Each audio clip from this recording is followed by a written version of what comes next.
Education in the Middle East is a very delicate topic.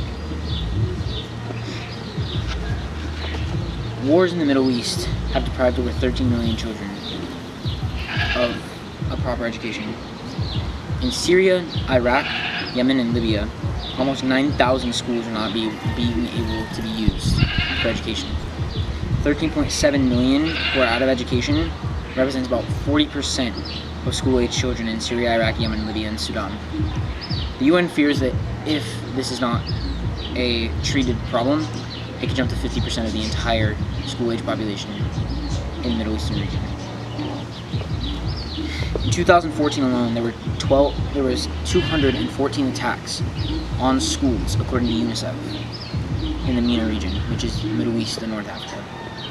Boko Haram, which is a jihadist terrorist organization whose name in the Hausa language means Western education is forbidden, has killed more than 600 teachers and forced over 1,200 schools to close in its 8-year insurgency in Chad, Cameroon, Niger, and Nigeria. 3 years ago, more than 200 schoolgirls were taken hostage by this jihadist group. A training program partnering with the European Union has encouraged educators to start putting into place plans to keep students safe while they're attending school. This being because this jihadist group comes to their schools with bombs, guns.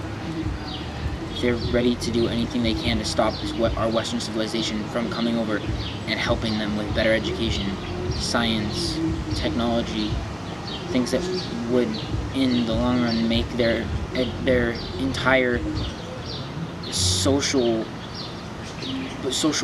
economy and their politics and everything about their civilization so much better. But they don't care.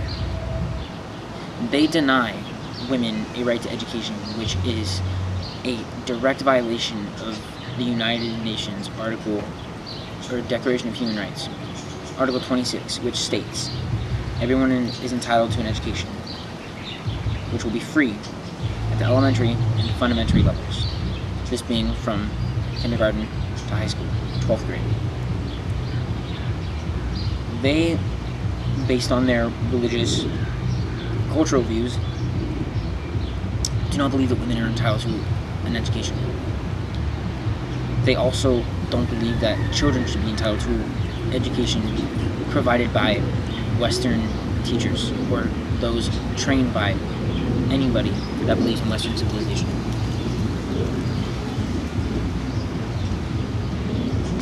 It's a shame to see that so many children are stuck doing hard labor. 30% of the MENA region, their working population is made up of children. 30% under the age of 15. Another 25% from the ages of 16 to 29. So many wars that are being fought amongst political parties, religious parties, different jihadist groups in the Middle East. It makes people scared to walk out of their house. It makes parents scared to let children out of their houses. So they can't, even if they could, they wouldn't want to go to a school away from their family because they don't know whether or not it's going to be safe there. Those that are currently attending school in the Middle East have to fear words that hang over them like bombs, guns, rape, insurgents, words they hear every day because their teachers have to constantly remind them of what could happen, of the fact that somebody could walk into their school, wearing a covered up vest and their entire life would just be gone in a second. That a group of men could roll up in a truck, hop out with guns, and open fire. They would never get to go home to see their family again. The fact that they have to fear every time they walk out of their house to go to school that they might never come home again. Here in the United States, we take education for granted. We go to a public school, we complain about homework, about having to go and deal with drama, especially in high school, middle school, about bullying, about so many different things that make it seem so boring and irritating and tedious. And we take so much for granted that we don't realize that there's people that don't get to go get an education. Even at kindergarten, they don't get to go and learn the social standards. They don't get to go and learn how to read properly or write properly or do math or get to find out what their favorite subject is or find out what their favorite book is because it's outlawed, because it's looked so far down upon that it can't be brought up openly for fear of torture, death, mutilation.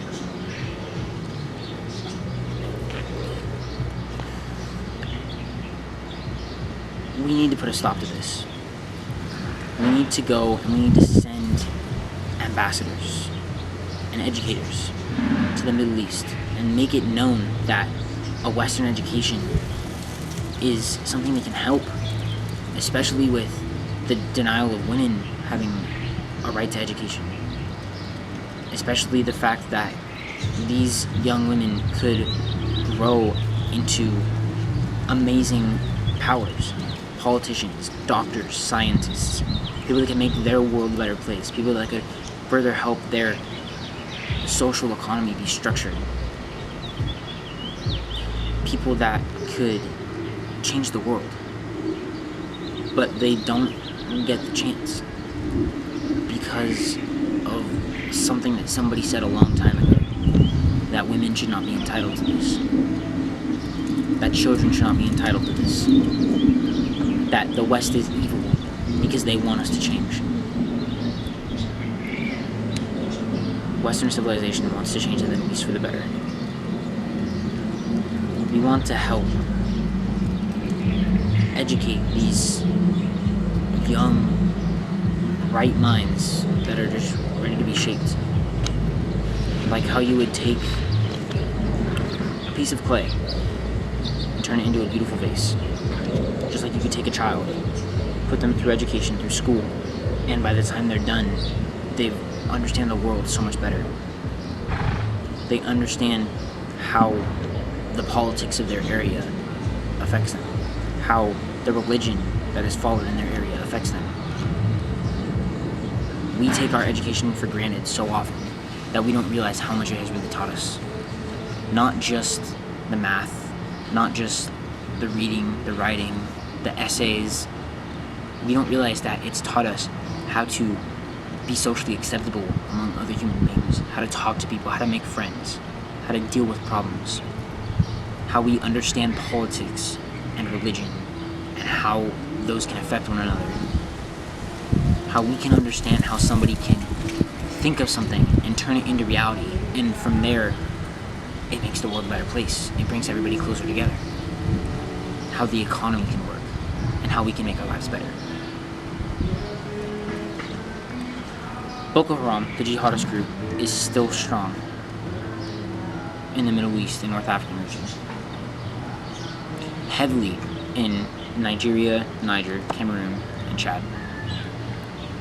They are still continuously closing down schools that are being opened up. Continuously killing teachers that are freshly recruited and taught. And you'd think after all this time, and after so many things that have happened, they would start having armed guards, possibly. People to protect these kids when they walk out of their house. But instead, they continue to suffer, not knowing what it's like to hold a book and to understand what story unfolds in its pages. Not being able to go to school and learn about all the creatures of the deep. Not being able to go and learn about the infinite expansion of the universe. Not able to go and learn how to fully write a proper sentence, even if it's in a different language. The Western educators don't necessarily want to force English upon these kids. They just want to help make their future brighter. They can't escape to somewhere where they can learn. They're stuck. Fear of death, culture, it keeps them from being able to access their full potential. Some of the greatest minds in history, before they were educated, were just the same. Just another person living in the world that might be insignificant. Once they were put through just a little bit of education, just a little bit, learning how to read, learning how to write, learning how to talk to other people, they became some of the greatest minds in history. Albert Einstein didn't invent the atom bomb off of being scared to leave the house. Thomas Edison didn't invent the light bulb because he thought that if he walked out the door to go to school, he wouldn't come home. Amazing doctors, lawyers, scientists, people that care for us, that we take for granted. People that have built great things like cameras, the iPhone, TVs, modern technology. They didn't get to that point because they knew that if they walked out the door to go to school, there was a chance that somebody could come in with a gun and completely take away their entire hope, all their dreams, take their family away from them. We need to put a stop to what's going on in the Middle East. We need to put a stop to the denial of education to women and children. We need to shape the world into something more beautiful than it is. And the only way to do that is to teach the next generation.